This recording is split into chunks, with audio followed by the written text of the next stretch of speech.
Marcus Chen adjusted his worn baseball cap and shifted the small backpack containing his daughter's coloring books and snacks.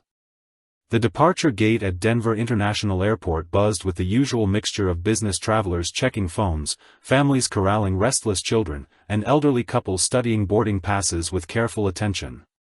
He glanced down at Emma, who sat cross-legged on the carpet beside their gate, her dark hair falling across her face as she concentrated on a puzzle book. 8 years old and already showing the Chen family's stubbornness, Emma had insisted on wearing her favorite purple dress with the unicorn patch for their trip to see Grandma Lin in Seattle. Marcus had learned not to argue about clothes anymore. After Sarah died 3 years ago, he had discovered that picking battles with an 80-year-old required strategic planning that would have impressed his former squadron commanders. The gate agent announced pre-boarding for passengers needing assistance, and Marcus automatically scanned the crowd. Old habits died hard. Even in civilian clothes, even carrying a maintenance worker's lunchbox instead of flight gear, his eyes still moved in patterns drilled into him by years of training.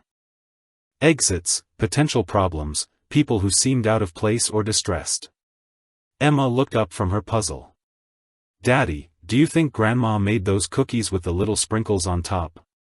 Marcus smiled and crouched down beside her. "I think Grandma Lin has been baking since we called her last week. She probably has enough cookies to feed half of Seattle by now." A man in an expensive suit settled into the seat across from them, speaking loudly into his phone about quarterly projections and market shares. He glanced at Marcus with the kind of dismissive look that took in the faded jeans, the airport maintenance company logo on his shirt, and the duct tape repair on Emma's backpack, then looked away as if they were part of the airport furniture. Marcus had grown accustomed to being invisible.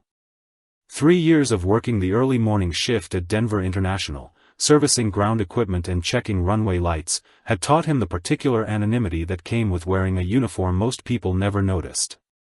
The irony was not lost on him that he spent his days maintaining the very aircraft he once flew, ensuring their safety from the ground instead of the cockpit. Emma gathered her puzzle book and stood as the gate agent called for general boarding. She slipped her small hand into his, a gesture that still sent warmth through his chest every single time. They had become a team of two, navigating everything from grocery shopping to parent-teacher conferences to moments like this when the world felt too big and uncertain. As they approached the boarding line, Marcus noticed the familiar weight of anxiety that always accompanied flying as a passenger. For someone who had logged over 2,000 hours in military aircraft, including combat missions over Afghanistan, sitting in the back of a commercial airliner felt like wearing shoes on the wrong feet. He understood every sound, every vibration, every slight change in engine pitch, but had no control over any of it. The flight attendant, a woman with kind eyes and graying hair tucked into a neat bun, smiled at Emma as they handed over their boarding passes. "Well, hello there, sweetheart. Are you excited about your trip?" Emma nodded solemnly. "We're going to see my grandma. She makes the best cookies in the whole world." "I bet she does," the flight attendant said, then looked at Marcus. "Window or aisle today?" "Window, please," Marcus replied. "She likes to watch the clouds." They made their way down the narrow aisle of the Boeing 737, past business travelers already buried in laptops and families settling children with tablets and headphones. Their seats were in row 23, about 2/3 of the way back. Marcus stowed their small carry-on bag in the overhead compartment and helped Emma buckle her seatbelt. The businessman from the gate had ended up 3 rows ahead of them, still talking loudly on his phone about deals and deadlines. Marcus caught fragments of conversation about incompetent employees and people who didn't understand the pressure of real responsibility. Emma tugged on his sleeve and pointed out the window at the ground crew loading luggage. "Look, Daddy, they're putting the suitcases in the belly of the plane like it's eating them." Marcus chuckled. "That's exactly what it looks like. The plane is having lunch before we take off." As the aircraft filled with passengers, Marcus found himself automatically noting details that most travelers never considered. The smooth efficiency of the ground crew, the systematic way the flight attendants performed their safety checks, the subtle changes in engine sound as the pilots ran through their pre-flight procedures.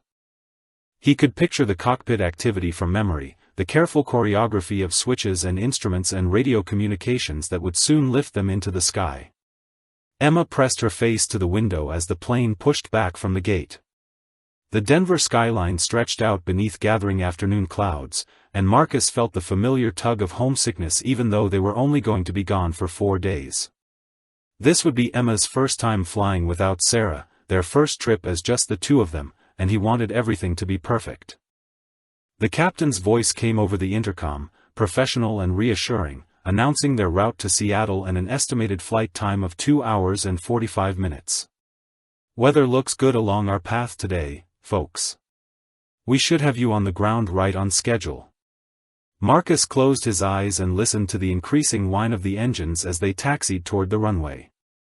In a few minutes, they would be airborne, and he would once again be just another passenger, trusting someone else with the lives of everyone on board. The thought should have been relaxing after years of bearing that responsibility himself, but somehow it never was. Where in the world are you right now as you listen to this story? Whether you're driving to work, walking your dog, or sitting at home with a cup of coffee, we'd love to know where this tale is reaching you today. Emma reached over and took his hand as the engine spooled up for takeoff. Ready, Daddy? Marcus squeezed her fingers gently and smiled. Ready, sweetheart. Let's go see Grandma. The Boeing 737 lifted off from Denver International Airport with the smooth efficiency that Marcus had come to expect from commercial aviation. As the landing gear retracted with its familiar mechanical thunk, he felt the aircraft settle into its climb attitude, engine spooling up to cruise power as they ascended through the scattered clouds that dotted the Colorado sky. Emma pressed her face to the window, watching the city shrink below them as they gained altitude. The geometric patterns of streets and subdivisions gave way to the rolling foothills of the Rocky Mountains, their peaks still capped with snow despite the late spring weather. Look, Daddy, she whispered, pointing at a lake that sparkled like a mirror in the afternoon sun. It looks like someone dropped a quarter down there. Marcus smiled and followed her gaze, remembering his own childhood fascination with the view from aircraft windows. He had been about Emma's age when he first decided he wanted to be a pilot, inspired by a flight to visit his grandmother in California. The dream had seemed impossibly distant then, but determination and years of study had eventually led him to the Air Force Academy and the cockpit of an F-16. The flight attendant with the kind eyes, whose name tag read Sarah, stopped beside their row with a drink cart. Could I get you folks something to drink? We have coffee, soft drinks, and juice. Apple juice, please, Emma said politely, remembering the manners that Marcus had worked so hard to instill in her. And could my daddy have coffee? He gets sleepy when he doesn't have coffee. Marcus chuckled and accepted the small plastic cup of airline coffee, which was predictably mediocre but served its purpose. The fly. Tea attendant's smile was genuine as she handed Emma her apple juice, and Marcus noticed the way she moved through the cabin with practiced efficiency, checking on passengers and maintaining the careful balance between friendliness and professionalism that good cabin crews managed so well.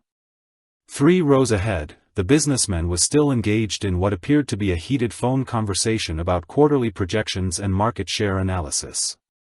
His voice carried throughout the cabin despite his obvious attempts to keep the discussion private, and Marcus could see other passengers growing annoyed with the constant chatter about deals and deadlines. Emma opened her coloring book to a fresh page featuring a family of dolphins swimming through coral reefs.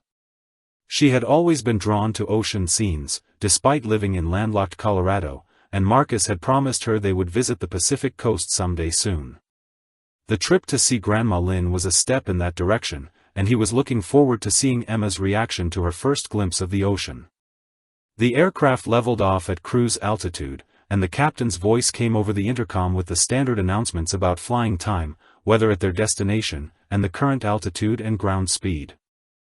Marcus automatically processed the information, his pilot's mind calculating fuel consumption rates and checking the reported conditions against his own observations of atmospheric conditions. Outside their window, the landscape had transitioned from mountain peaks to the flat expanse of the Great Plains, an endless checkerboard of agricultural fields that stretched to the horizon.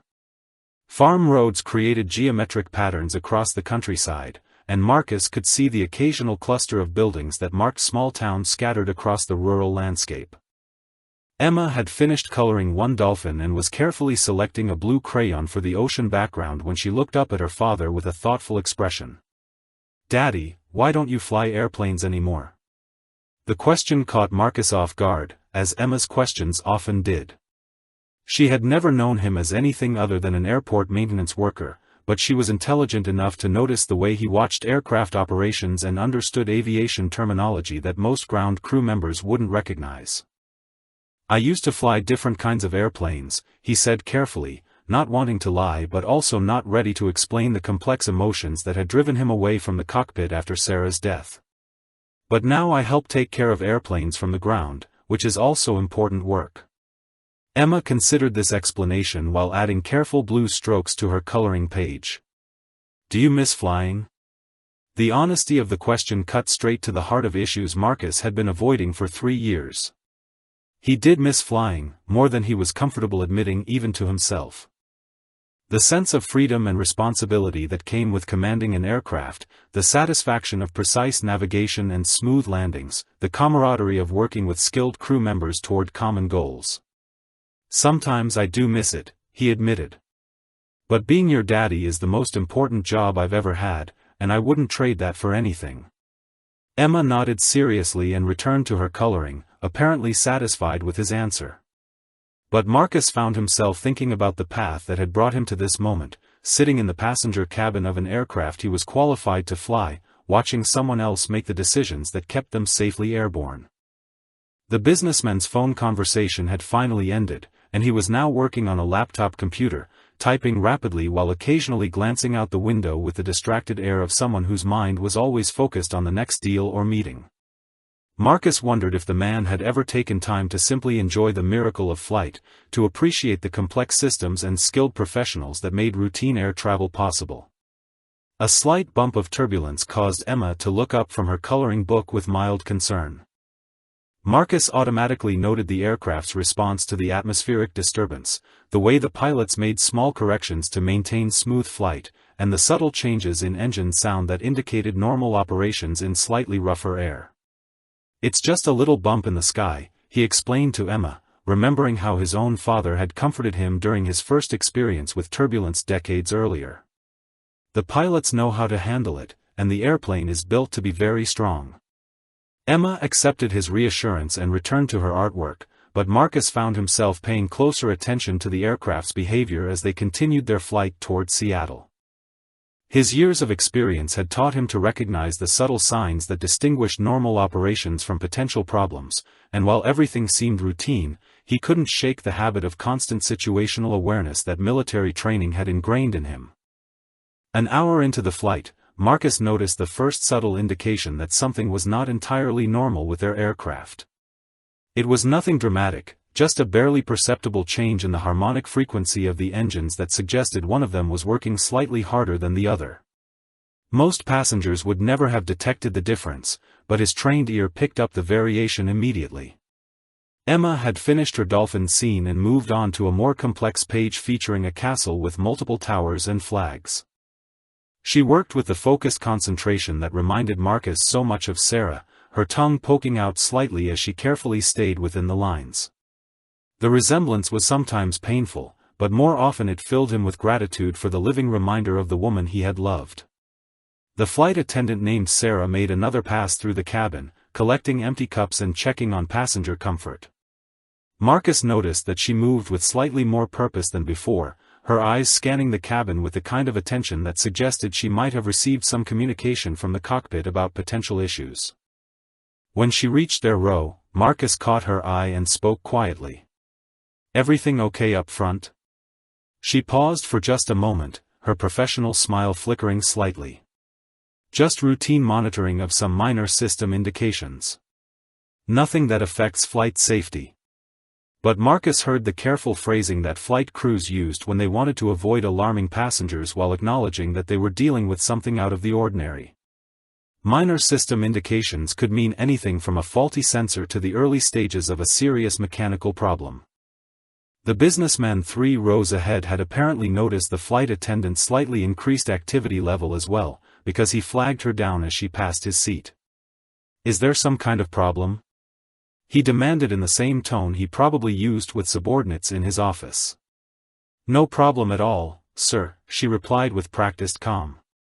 "Just our normal in-flight service procedures." But Marcus could see the tension in her shoulders and the way she moved more quickly than necessary back toward the galley area. His instincts, honed by years of flying in situations where mechanical problems could quickly become life-threatening, told him that the crew was monitoring something that had them concerned.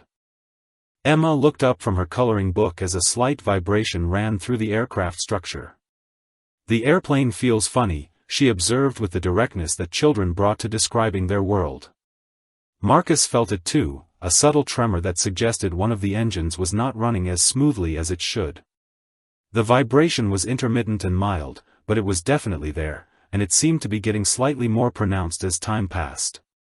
"It's probably just some rough air," he told Emma, not wanting to worry her but also not wanting to dismiss her observation completely. "Airplanes sometimes bounce a little when they fly through different kinds of weather." The explanation seemed to satisfy her, and she returned to her castle illustration, but Marcus found himself paying even closer attention to every sound and vibration from the aircraft. The engine irregularity was becoming more noticeable, and he could feel the pilots making small adjustments to compensate for whatever was causing the problem. Through the window, the landscape below had transitioned from farmland to the more rugged terrain of the northern Rocky Mountains. They were approaching the most challenging portion of their route, where weather patterns could change rapidly and airports suitable for emergency landings were few and far between. Marcus discreetly observed the other passengers, noting that most were unaware of any potential issues. A young mother across the aisle was entertaining her toddler with a tablet computer, an elderly couple was reading magazines, and several business travelers were working on laptops or sleeping. The normal rhythm of commercial air travel continued around them, but Marcus could sense the underlying tension that came from flight crews dealing with equipment problems at 35,000 feet. The intercom activated with a soft chime, and Captain Rodriguez's voice filled the cabin with reassuring professionalism.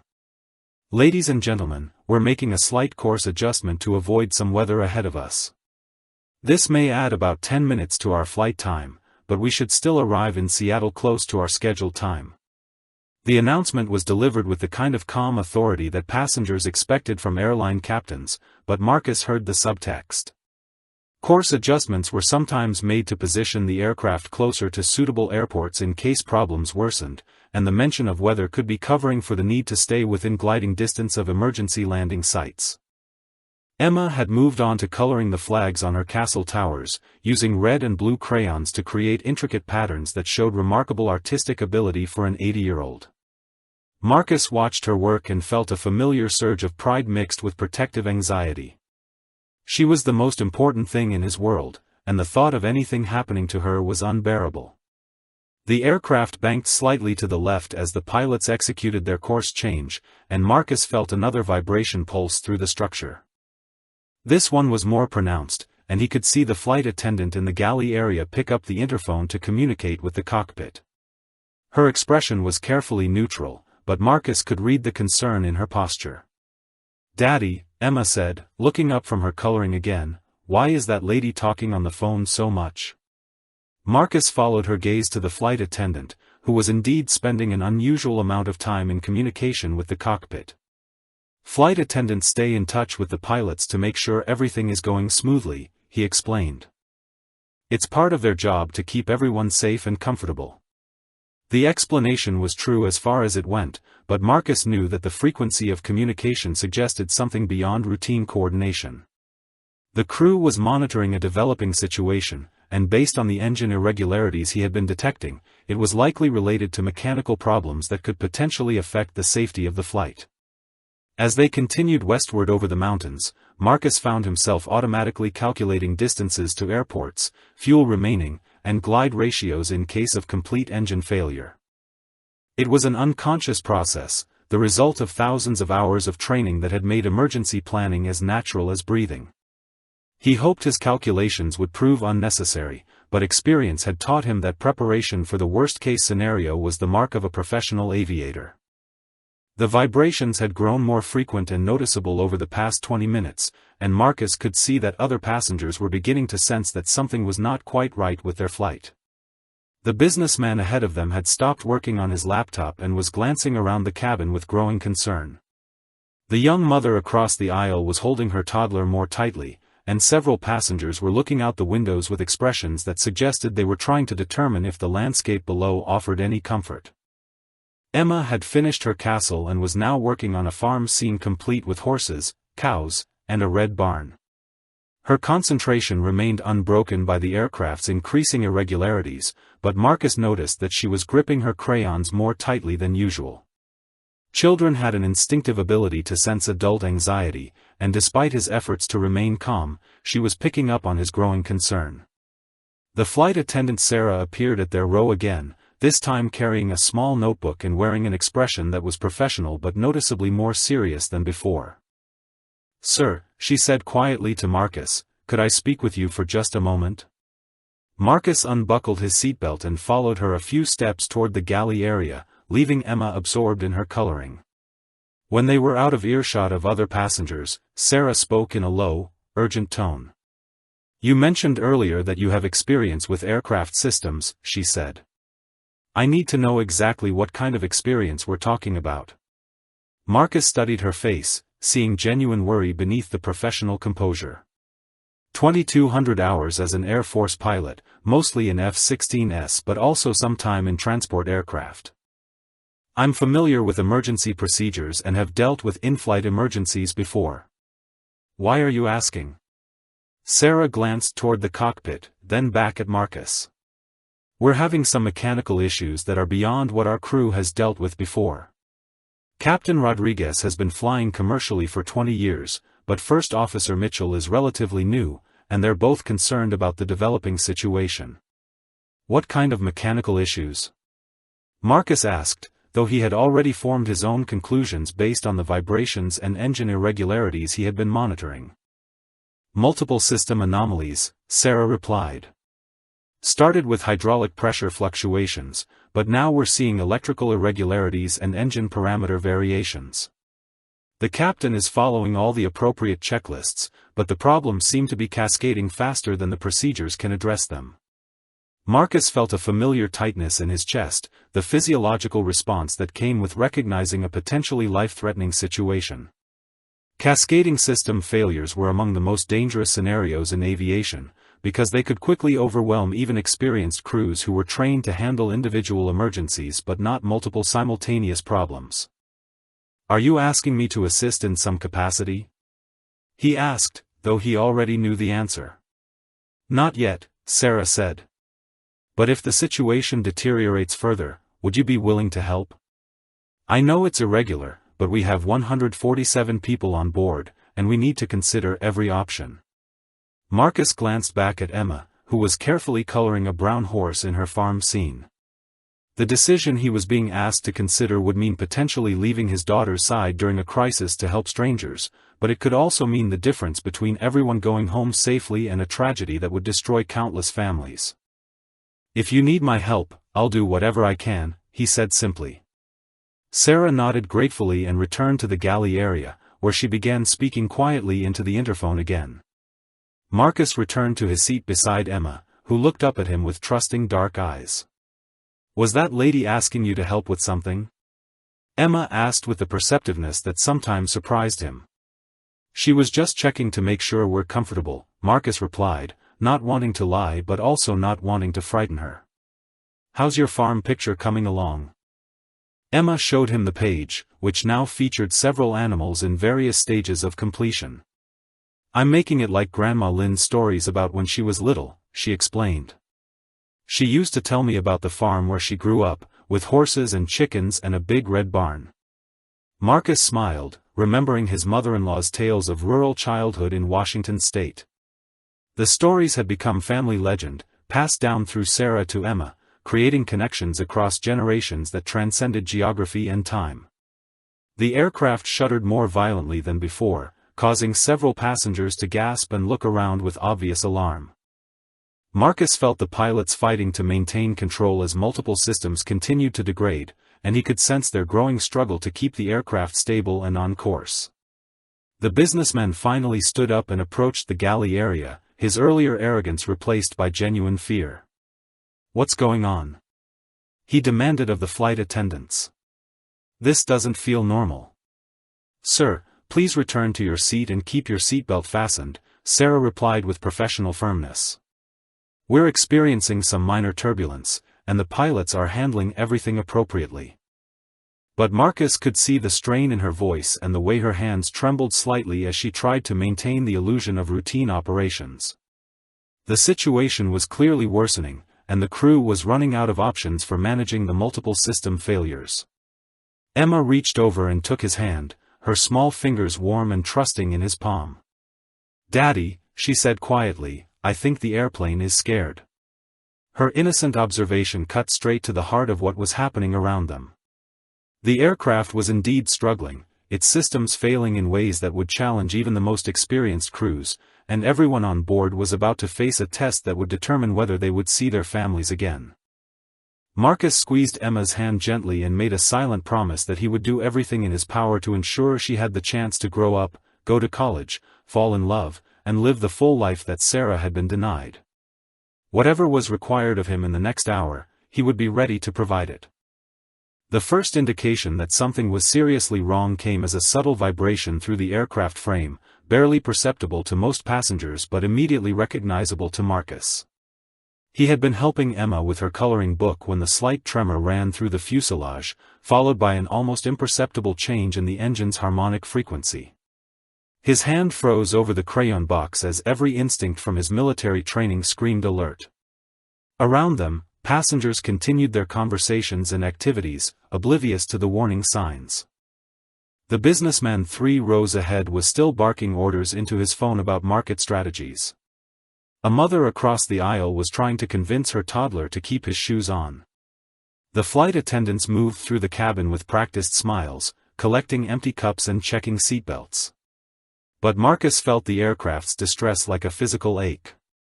The slight yaw to the left that the autopilot was compensating for.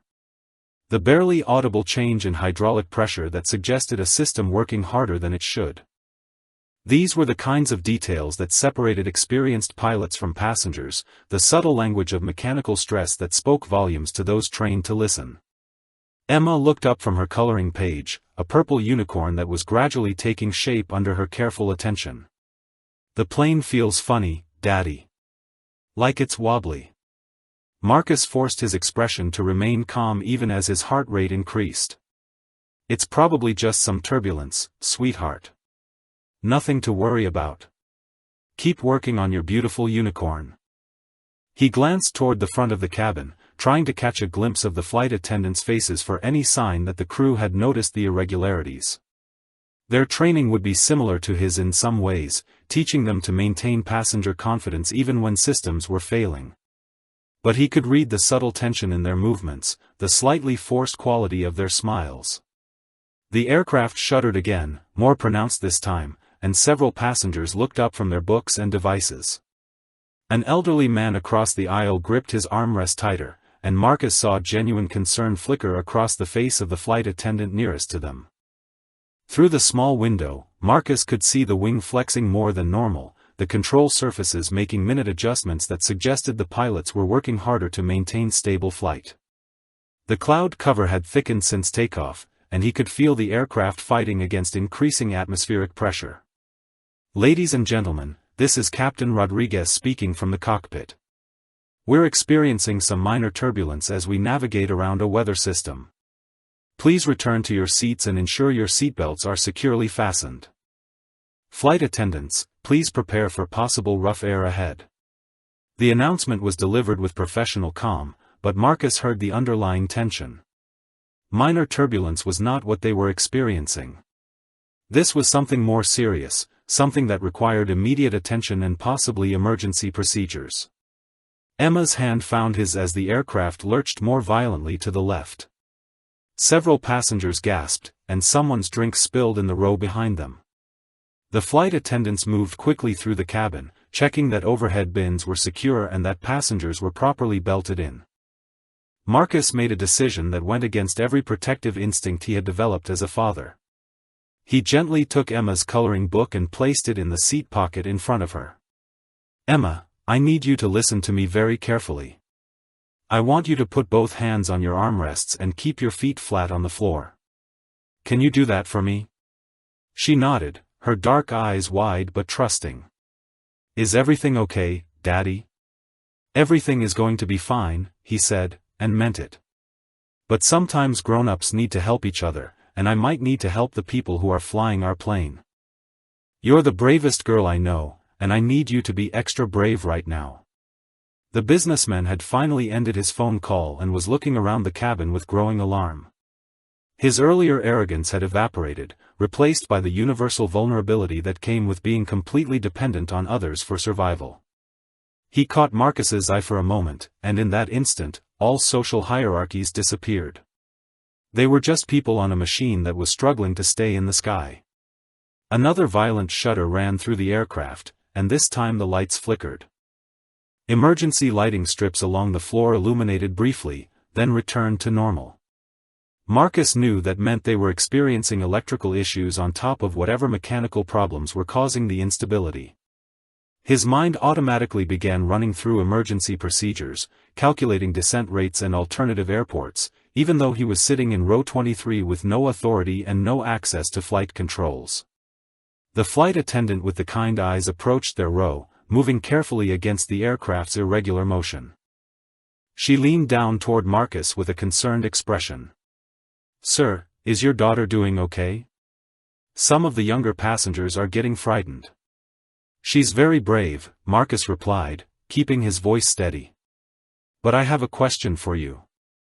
How experienced is your flight crew? Have they handled emergencies like this before?"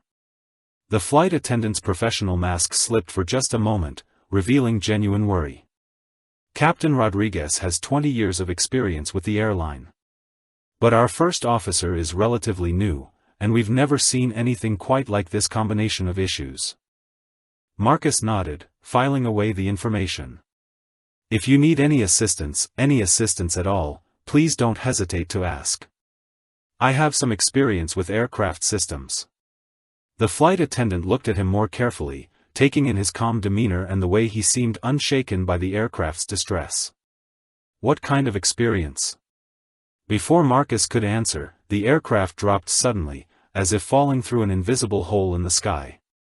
Passengers screamed, oxygen masks deployed from the ceiling, and every loose object in the cabin became a projectile. Emma's coloring book flew past his head as he reached across to shield her with his body. In that moment of chaos and terror, with alarms sounding and emergency procedures activating around them, Marcus knew that his time as an invisible passenger was about to end. The question was no longer whether he could remain hidden, but whether he could save everyone on board, including his daughter, when the moment came to act. The oxygen masks dangled like grotesque party streamers throughout the cabin as passengers fumbled with trembling hands to secure them over their faces.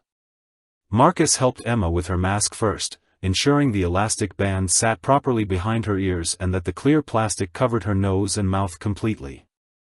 Her eyes were wide with fear, but she followed his instructions without question, trusting him completely even as their world tilted and shook around them. The aircraft's descent was controlled but steep, and Marcus could feel the pilots fighting to maintain stability as they dropped through the cloud layer. Emergency lighting bathed everything in an eerie amber glow, and the constant drone of alarms created a soundtrack of mechanical distress that would have terrified anyone unfamiliar with aviation emergency procedures. But Marcus was intimately familiar with every sound, every vibration, every subtle shift in the aircraft's behavior. As he secured his own oxygen mask, his mind automatically catalogued the information his senses were providing. Rapid decompression at approximately 28,000 feet. Multiple system failures indicated by the variety of warning tones. Pilots following standard emergency descent protocol but struggling with what appeared to be significant control surface damage. The businessman who had been so dismissive earlier was now gripping his armrests with white knuckles, his expensive suit wrinkled and his face pale behind his oxygen mask. Other passengers were crying, praying, or sitting in stunned silence as they processed the reality that their routine flight had become a fight for survival. Sarah, the flight attendant who had spoken with Marcus earlier, was moving through the cabin despite the violent motion of the aircraft, checking on passengers and trying to maintain some semblance of order. Her professionalism was admirable, but Marcus could see the strain in her movements, the way she braced herself against seat backs and overhead bins as the plane lurched unpredictably. Through his window, Marcus watched the ground growing larger below them. They were descending much faster than normal, and he could see scattered farms and small towns rushing up to meet them.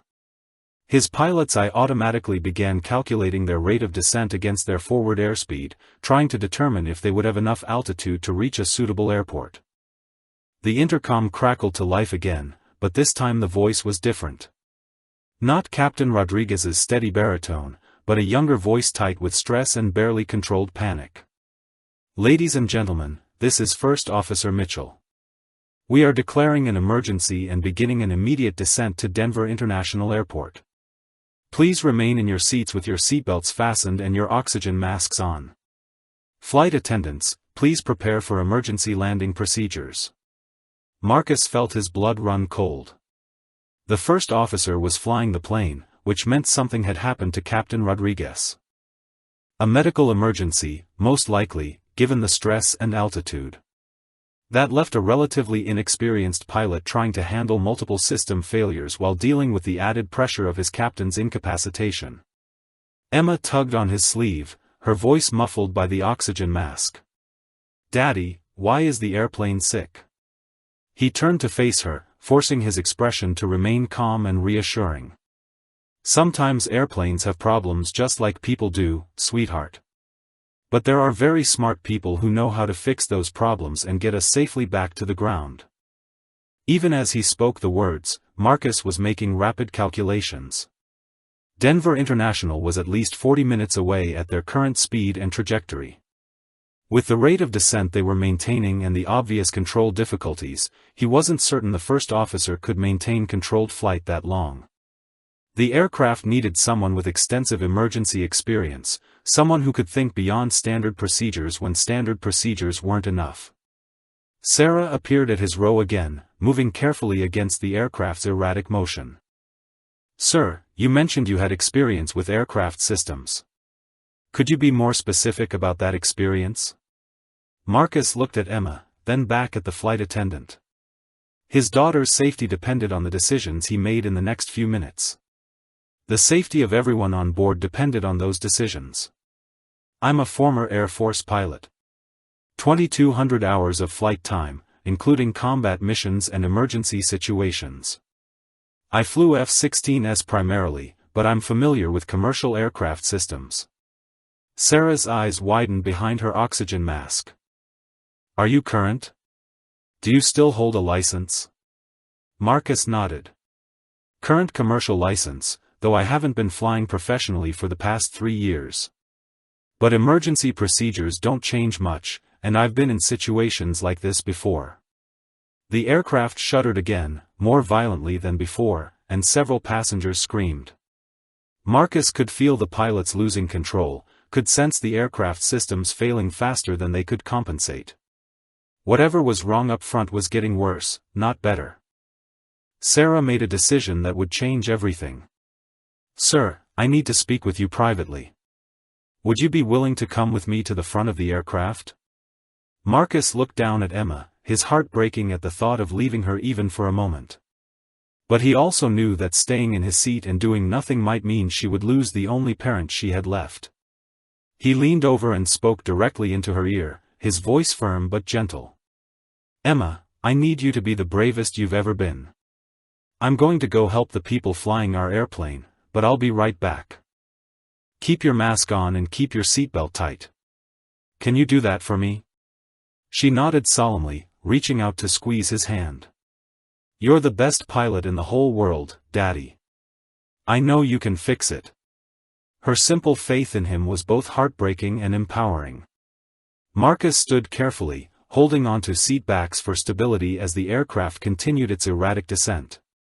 Other passengers watched him with growing hope as they realized someone with aviation experience was moving toward the cockpit.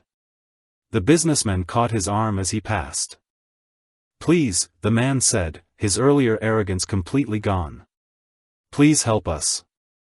Marcus nodded once, then followed Sarah toward the front of the aircraft, leaving behind his anonymity and stepping into the role he had tried so hard to escape. Behind him, Emma watched through the gap between seats, her small face serious and trusting as her father disappeared toward the cockpit to save them all. What part of this story resonates most with you right now? We'd love to hear your thoughts about Marcus's impossible choice. The cockpit door stood before Marcus like a threshold between his carefully constructed new life and the responsibilities he had tried to leave behind. Sarah knocked sharply, and the door opened to reveal a scene of controlled chaos that was all too familiar to him. Warning lights illuminated nearly every surface, alarms blared in competing tones, and the young first officer in the left seat was wrestling with controls that seemed determined to fight him at every turn. First Officer Mitchell looked up as they entered, his face pale and streaked with perspiration despite the cool air flowing from the emergency oxygen system. His hands moved across switches and dials with mechanical precision, but Marcus could see the uncertainty in his movements, the slight hesitation that came when training met reality and found it inadequate. Captain Rodriguez lay slumped in the right seat, breathing but unconscious, his face gray and his pulse visible but weak. A heart attack or stroke, most likely, brought on by the stress of multiple system failures at altitude. The man who should have been guiding them through this emergency was beyond help, leaving a first officer with perhaps 500 hours of commercial flight time to handle a situation that would challenge pilots with 10 times his experience. Sarah spoke quickly over the noise of alarms and rushing air. "This is Marcus Chen. He's a former Air Force pilot with extensive emergency experience. He says he can help." Mitchell looked at Marcus with a mixture of desperation and suspicion. "Former Air Force doesn't mean you know commercial aircraft. These systems are completely different from military fighters." Marcus moved carefully into the cramped cockpit space, his eyes automatically scanning the instrument panels and taking in the cascade of failure indicators. "You're right, they are different. But emergency principles are universal, and right now you need someone who's been in situations where the book doesn't have answers." The aircraft lurched violently to the left, and Mitchell fought to bring it back under control. His hands were shaking now, and Marcus could see sweat beading on his forehead despite the cool cabin temperature. The young pilot was approaching the edge of his capabilities, and everyone on board would suffer the consequences if he crossed that line. "What exactly are we dealing with?"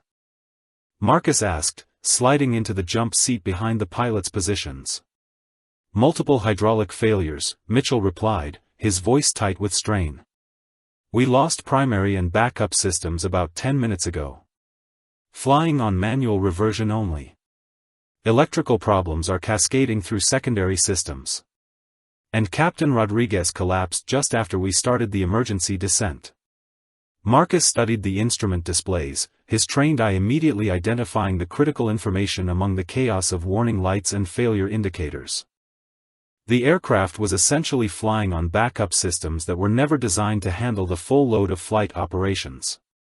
Every control input required enormous physical effort from the pilot, and the aircraft's responses were unpredictable and delayed. "How's your fuel situation?" Marcus asked. "About 40 minutes at current consumption, but we're burning more than normal because of the system failures. Denver is our best option, but I'm not sure we can maintain controlled flight that long." Marcus made a rapid calculation based on their altitude, airspeed, and rate of descent. They were currently at 16,000 feet and dropping steadily, with Denver International Airport still 35 minutes away at their reduced speed. The mathematics were not encouraging. The aircraft shuddered again, and this time Marcus felt the distinctive sensation of a control surface failing completely. The rudder was barely responding, and the ailerons were fighting each other as damaged systems sent conflicting signals to the flight control computers. "Mitchell," Marcus said quietly, "I need you to listen to me very carefully. You're doing everything right according to the book, but the book doesn't cover this situation. We need to try some unconventional approaches if we're going to get everyone home safely." The first officer looked at him with desperate hope. "What do you suggest?" "First, We need to reduce our electrical load immediately. Shut down everything that isn't absolutely essential for flight. Cabin lighting, entertainment systems, even some of the navigation equipment. We need to preserve what's left of our electrical systems for the landing approach. Mitchell nodded and began systematically shutting down non-essential systems. The cockpit dimmed as unnecessary displays went dark, and Marcus could feel some of the electrical stress easing from the failing systems. Second, Marcus continued, we need to change our approach strategy. Instead of trying to fly a standard approach into Denver, we need to plan for a power-on landing with minimal flare. Think of it like landing on an aircraft carrier. We'll come in steeper and faster than normal, but with more control authority. Behind them, Sarah was monitoring the conversation while keeping watch on Captain Rodriguez's condition. She had seen enough aviation emergencies during her 15-year career to understand that what Marcus was proposing was both dangerous and necessary. The aircraft bucked again, and Mitchell's arms strained against the controls. I don't know if I can hold it together that long. My arms are already cramping from fighting these controls. Marcus leaned forward. Then let me help you. I can take the controls for a few minutes while you rest, or I can work the radios and checklists while you focus on flying. It was an irregular suggestion that violated numerous protocols and regulations. Passengers were not supposed to operate commercial aircraft under any circumstances. But these were not normal circumstances, and everyone in the cockpit understood that survival took precedence over paperwork. Mitchell looked at him for a long moment, weighing the risks of accepting help from a stranger against the certainty that he was approaching the limits of his endurance. The decision he made would determine whether 147 people would see their families again. Okay, Mitchell said finally. Take the radios. Contact Denver Approach and tell them we need priority handling and emergency equipment standing by. And Marcus, he added, looking directly into his eyes, thank you. Marcus reached for the radio controls, feeling the familiar weight of responsibility settling onto his shoulders. As he keyed the microphone to contact air traffic control, he thought about Emma sitting alone in row 23, trusting that her father would find a way to bring them all safely home. The thought gave him strength and clarity as he began the delicate process of coordinating their emergency approach. In the passenger cabin, the businessman who had dismissed Marcus hours earlier was now praying silently, along with dozens of other passengers who understood that their fate rested in the hands of people they had never met and might never see again. Denver Approach, this is United 847 declaring emergency, Marcus spoke into the headset microphone, his voice carrying the calm authority that years of military training had ingrained in him. We have multiple system failures, pilot incapacitation, and are requesting immediate priority handling for emergency landing. The response came back immediately, crisp and professional. United 847, Denver Approach. We have you on radar at flight level 160, squawking 7700. What is the nature of your emergency and souls on board? Marcus glanced at Mitchell, who was still fighting the increasingly unresponsive controls. We have complete hydraulic failure, cascading electrical problems, and our captain is unconscious due to medical emergency. First officer is flying on manual reversion. 147 souls on board, fuel remaining approximately 30 minutes. There was a brief pause before the controller responded, and Marcus could imagine the controlled chaos erupting in the approach control facility as they cleared airspace and positioned emergency equipment. United 847, understand multiple emergencies. We're clearing runway 34 right for your approach. Emergency vehicles are rolling. Can you maintain your current heading and rate of descent? Affirmative on heading, Marcus replied, watching Mitchell struggle with another violent oscillation as a control surface partially seized. Our descent rate is variable due to control difficulties. We may need vectors for a long, straightened approach to minimize maneuvering. The aircraft shuddered again, and this time Marcus heard something that made his blood run cold. A grinding mechanical noise from somewhere deep in the airframe, the sound of critical components operating far beyond their design limits. He caught Mitchell's eye and saw his own concern reflected there. Roger, United 847. We're vectoring all traffic away from your approach path. Runway 34 right is 8,000 feet long with a 3-degree glide slope. Do you require special approach assistance? Marcus hesitated for a moment, knowing that his next words would officially involve him in the flight operation in a way that could have legal and professional consequences later. But those concerns seemed insignificant compared to the lives at stake. Denver approach, be advised we have a former military pilot assisting with emergency procedures. I am Marcus Chen, former Air Force with F-16 and commercial transport experience. The radio was silent for several seconds before the controller came back, his voice noticeably more confident. Roger, Mr. Chen. We have your information and are standing by to assist. What type of approach are you requesting? Marcus looked at the instrument panel, calculating their options based on the failing systems and Mitchell's increasing fatigue. We'll need a power-on approach, steeper than normal glide path to maintain control authority. Request you have all emergency equipment positioned for possible hard landing and potential evacuation. Behind them, Sarah had been monitoring Captain Rodriguez's condition while listening to the radio communications. She leaned forward and spoke quietly to Marcus. How should I prepare the cabin?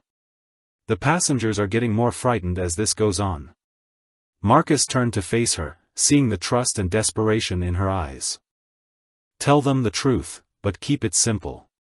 We're making an emergency landing in Denver, the pilots are handling the situation professionally, and everyone should prepare for a firm touchdown. Have them review the safety card for evacuation procedures, but emphasize that we're planning for a normal evacuation after landing. Mitchell's voice was strained as he called out instrument readings. Marcus, I'm losing elevator authority.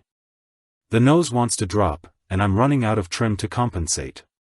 Marcus quickly scanned the control surface's display, seeing the telltale signs of mechanical failure in the elevator control system.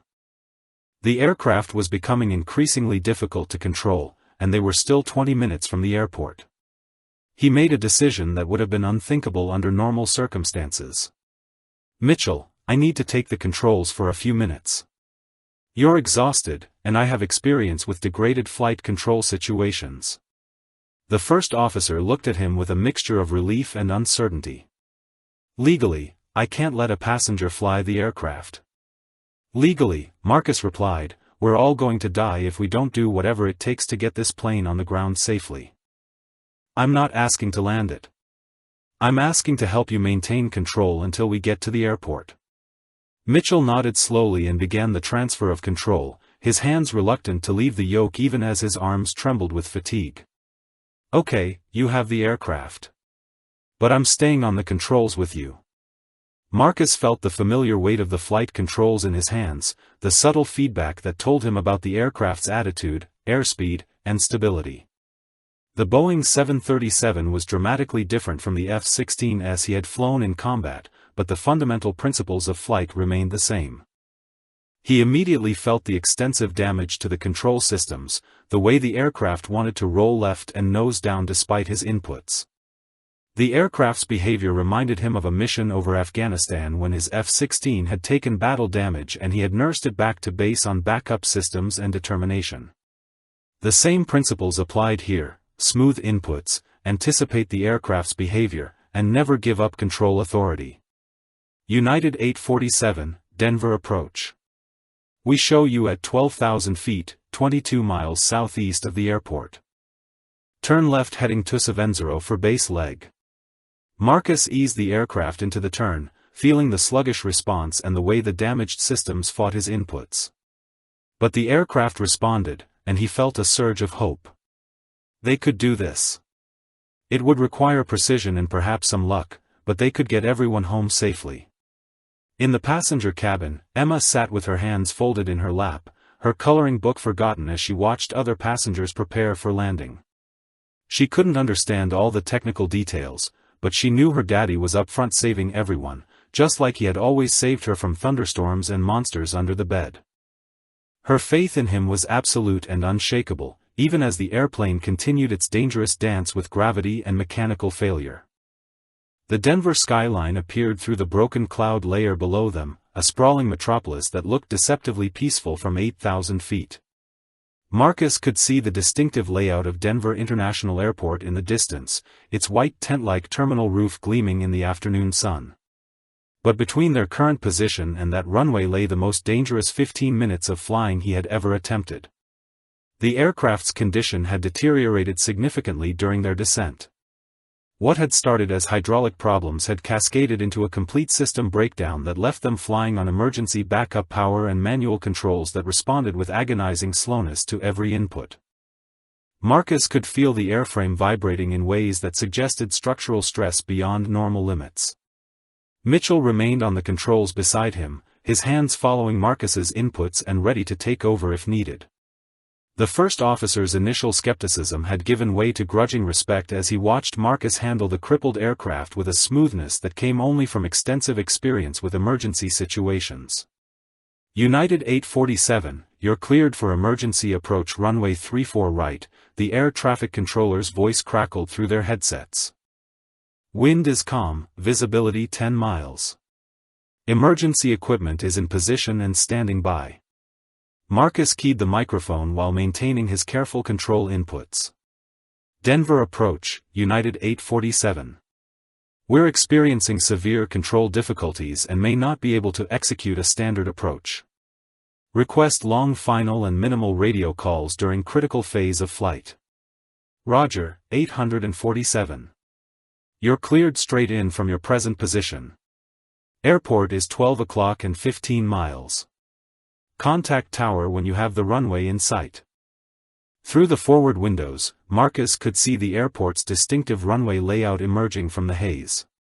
The parallel runway stretched across the landscape like concrete rivers, and he could already see the flashing lights of emergency vehicles positioned along the approach path. Fire trucks, ambulances, and crash rescue equipment were arrayed in careful formation, their crews ready for whatever scenario might unfold in the next few minutes. Behind them in the cockpit, Sarah had been coordinating with the cabin crew to prepare passengers for the emergency landing.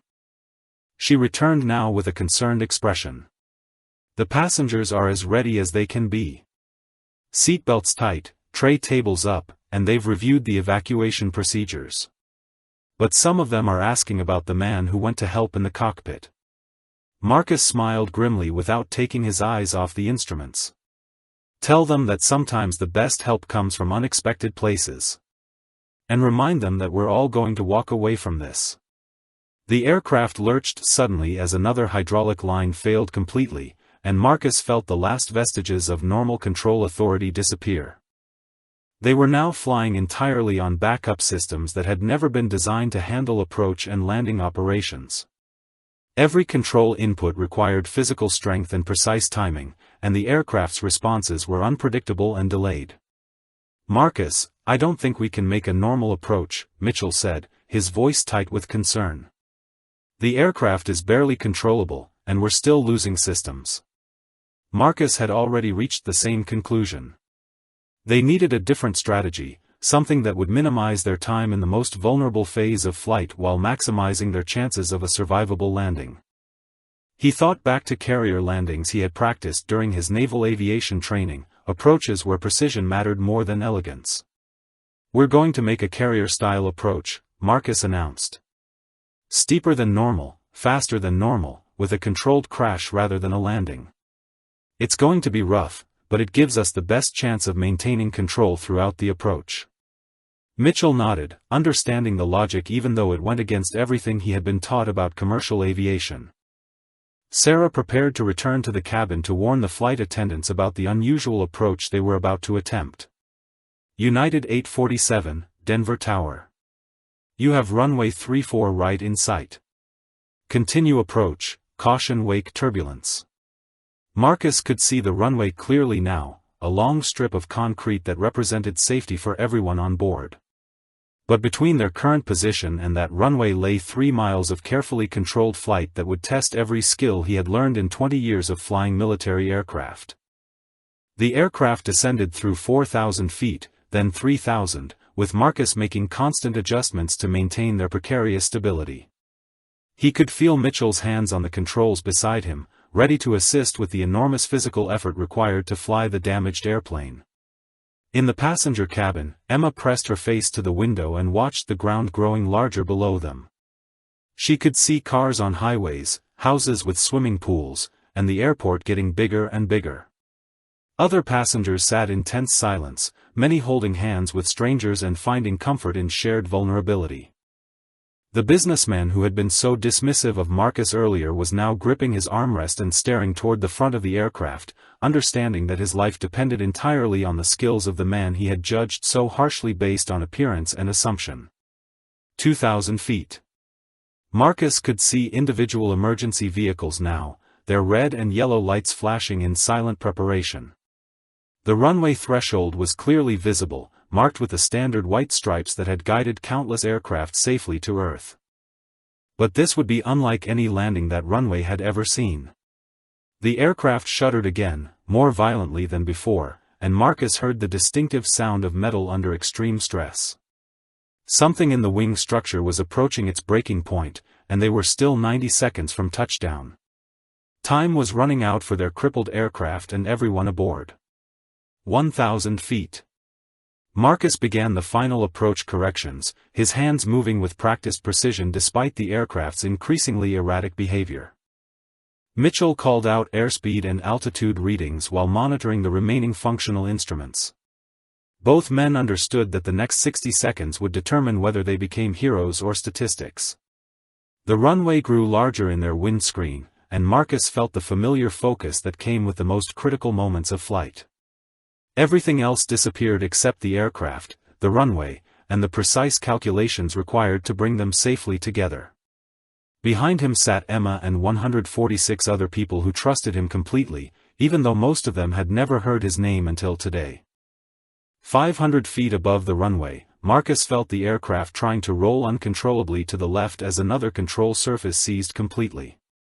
The Boeing 737 was dying around them, its systems failing in cascade fashion that would have been catastrophic under normal circumstances. But these were not normal circumstances, and Marcus was not a normal pilot. He was a father fighting to get his daughter home safely, and that motivation gave him strength beyond anything his military training had ever provided. Mitchell's voice cut through the cockpit noise with critical information. Airspeed 160, sink rate 800 feet per minute. We're coming in hot and steep. Marcus acknowledged with a grunt, all his concentration focused on the delicate balance between maintaining control and getting the aircraft to the runway before it became completely unflyable.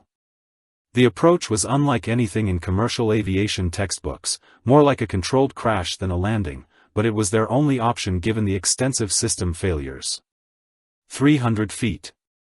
The emergency vehicles were clearly visible now, positioned along both sides of the runway with their crews standing ready.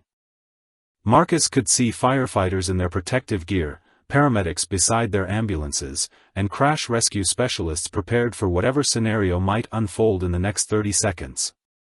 The aircraft lurched violently as hydraulic fluid sprayed across the windscreen, temporarily obscuring their view of the runway. Marcus maintained his heading and descent rate through instinct and experience, knowing that any significant course correction at this point would likely result in a complete loss of control. 200 feet. Sarah's voice came over the intercom from the passenger cabin, calm and professional despite the circumstances. Ladies and gentlemen, prepare for landing. Brace positions now. Throughout the cabin, passengers leaned forward and assumed crash positions they had only seen demonstrated during safety briefings. Emma pressed her small body against the seat back in front of her, her hands gripping the armrests as she had been taught. The businessman 3 rows ahead had tears streaming down his face as he realized how completely wrong he had been about the quiet man in the maintenance uniform. 100 feet. Marcus could see individual details on the runway now, the painted numbers and centerline markings that would guide them to safety if he could maintain control for just a few more seconds. The aircraft was vibrating so severely that the instrument readings were difficult to read, and he was flying entirely by feel and instinct. 50 feet. The ground rushed up to meet them with alarming speed, and Marcus began the most critical phase of the entire emergency. He pulled back on the yoke with both hands, Mitchell adding his strength to the effort as they tried to arrest their descent rate without stalling the aircraft completely. The main landing gear touched the runway with tremendous force, sending shockwaves through the airframe that could be felt in every seat. The aircraft bounced once, then settled back onto the concrete with a jarring impact that shattered several passenger windows and triggered every remaining warning system in the cockpit.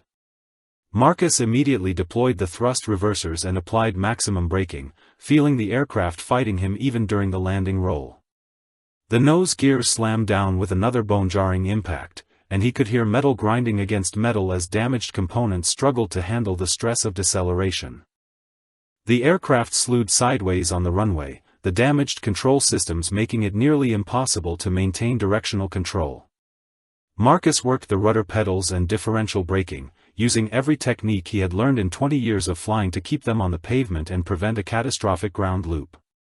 Emergency vehicles raced alongside them as they rolled down the runway, their lights flashing and crews ready to respond to fire, structural damage, or medical emergencies. The aircraft finally came to a stop nearly 7,000 feet down the 8,000-foot runway, steam and smoke rising from the overheated brakes and damaged systems. For a moment, the cockpit was silent except for the settling sounds of tortured metal and the distant wail of approaching sirens.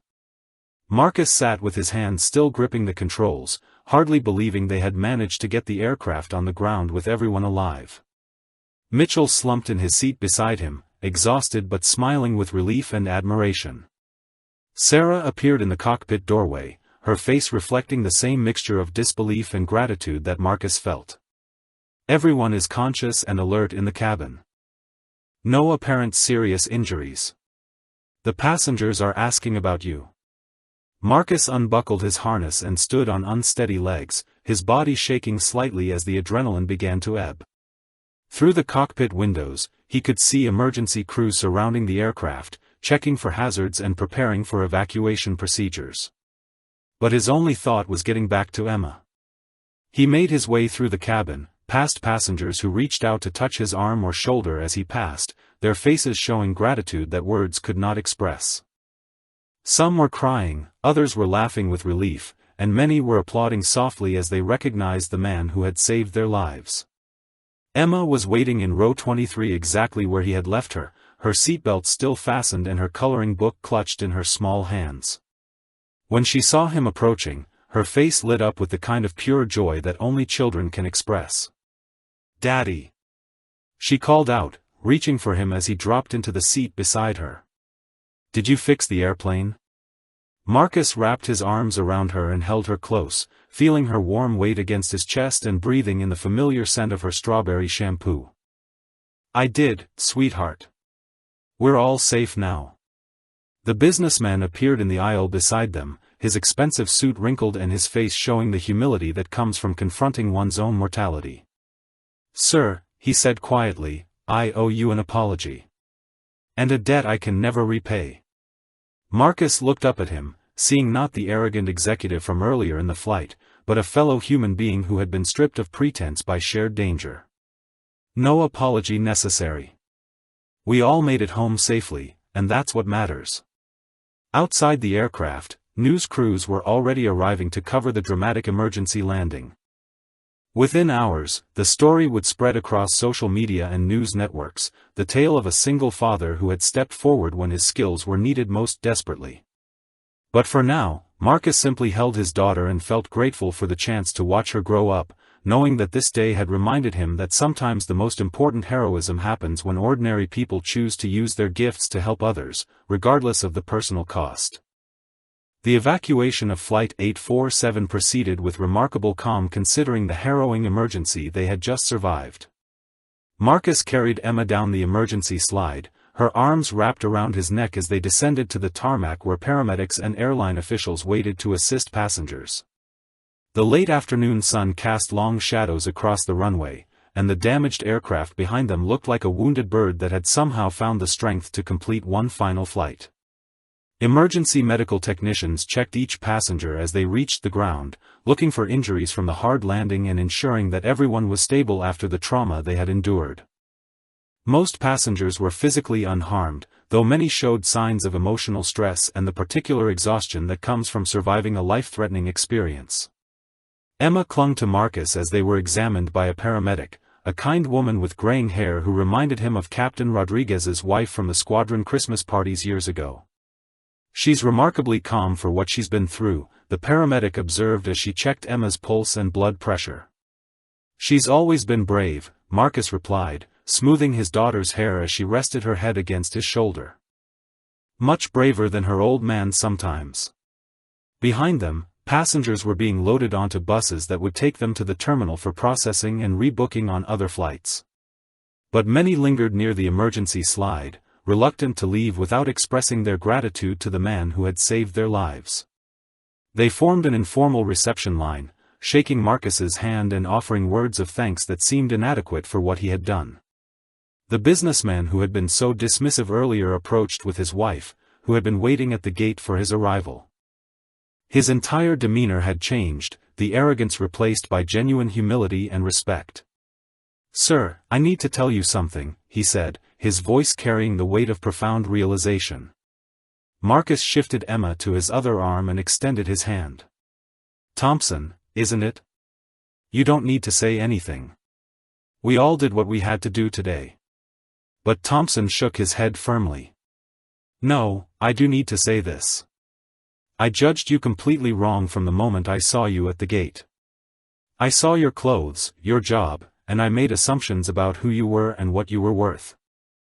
I was completely, utterly wrong, and I'm ashamed of myself." His wife listened with growing understanding, realizing that her husband was confessing to prejudices she had never seen him acknowledge before. The near-death experience had stripped away pretenses and forced him to confront uncomfortable truths about his own character. Marcus studied the man's face, seeing genuine remorse and a desire to make amends. "We all make judgments based on limited information," he said quietly. "The important thing is learning from them. Today taught all of us something about not judging people by their appearance or circumstances." Thompson nodded gratefully, then reached into his jacket pocket and withdrew a business card. "I'm the CEO of Rocky Mountain Aviation Services. We provide pilot training and consulting for airlines throughout the region. If you ever want to return to commercial flying, I would consider it an honor to help you get back in the cockpit where you belong." Marcus accepted the card and studied it for a moment.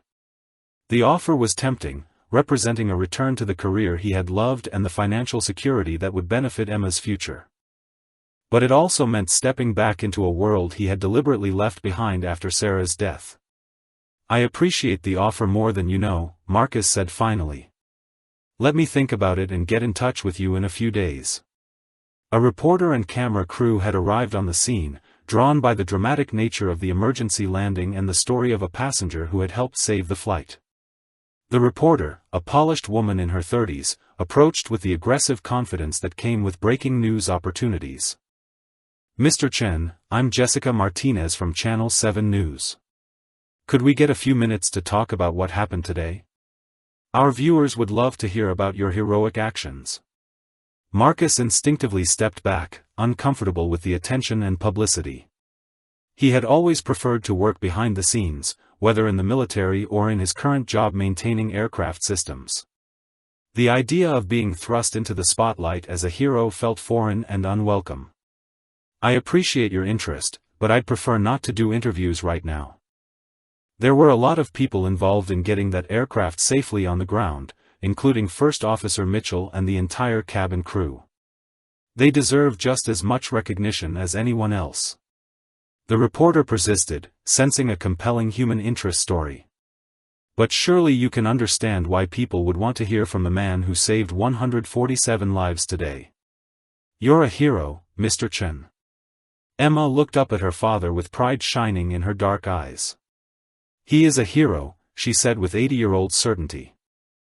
"He's my daddy, and he's the best pilot in the whole world." Marcus felt his heart swell with love and gratitude for his daughter's unwavering faith in him. Her simple words meant more than any news coverage or public recognition ever could. He had acted not for glory or recognition, but to ensure that she would have a father to tuck her in tonight and read her stories and help her with homework for years to come. Air Traffic Controller Davis approached from the terminal building, having driven out to meet the man whose calm professionalism had helped coordinate the emergency landing. "Mr. Chen, I wanted to personally thank you for your assistance today. Your communication and decision-making under pressure made our job much easier and undoubtedly saved lives." Marcus shook the controller's hand gratefully. "You and your team did outstanding work clearing the airspace and getting emergency equipment positioned. It was a team effort all around." As the sun began to set over the Rocky Mountains, casting Denver International Airport in golden light, Marcus realized that this day had changed him in ways he was only beginning to understand. For 3 years, he had been content to remain invisible, working quietly in the background while others flew the aircraft he once commanded. But today had reminded him that sometimes ordinary people are called upon to do extraordinary things, and that hiding one's gift serves no one. Emma tugged on his sleeve and pointed toward the damaged aircraft, where investigators were already beginning their preliminary examination. "Daddy, will the airplane be okay?"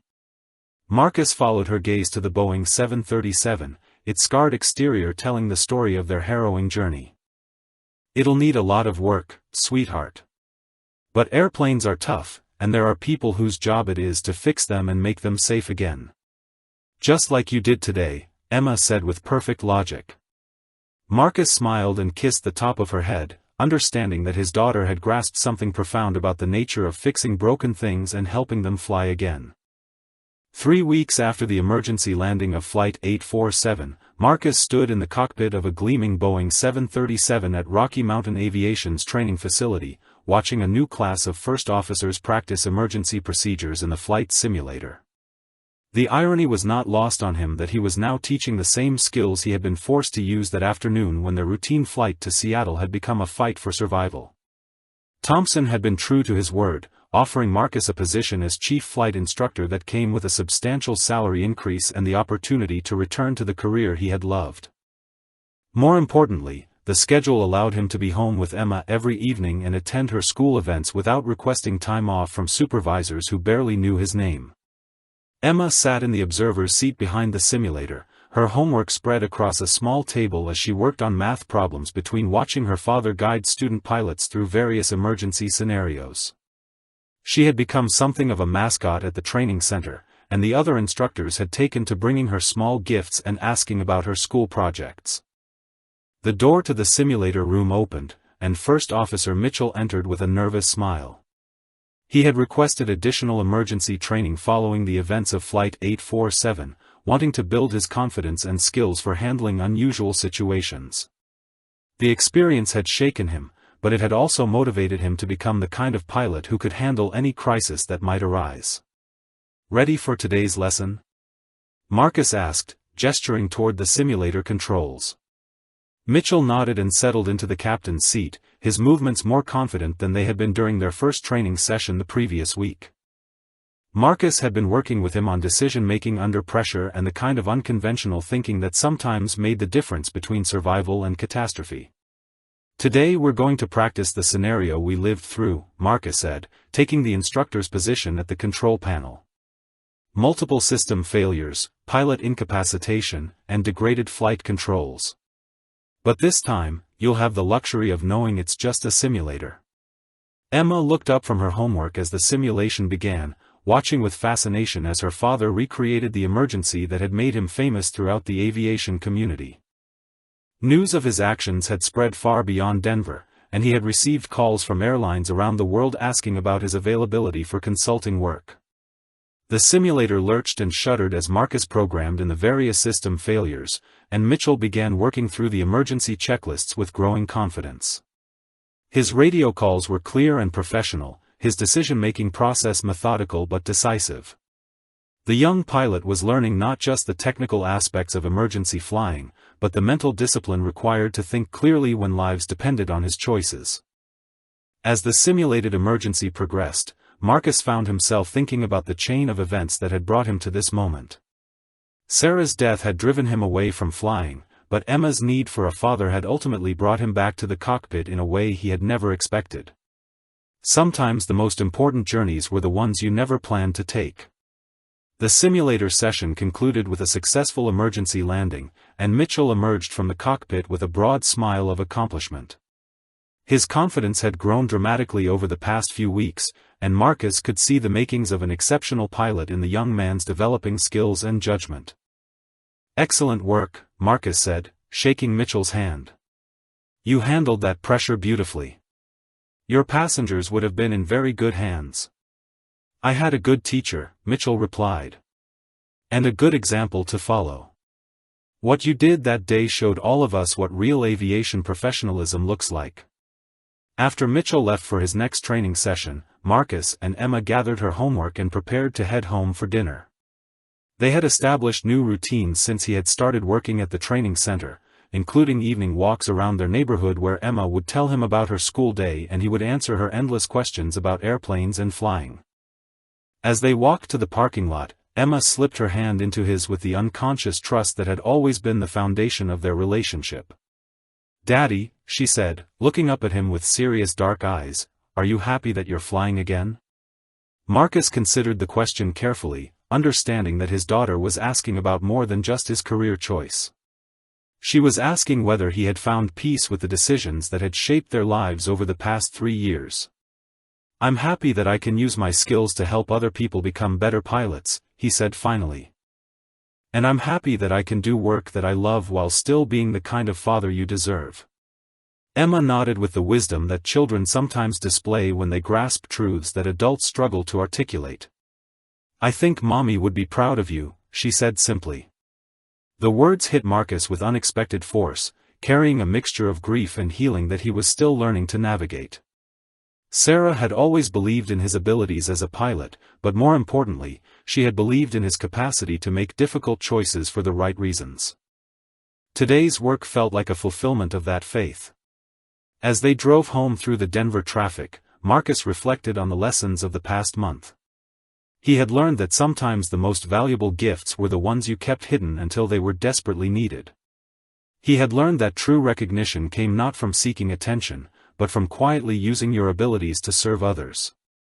And he had learned that second chances often came disguised as emergencies that forced you to become the person you were meant to be.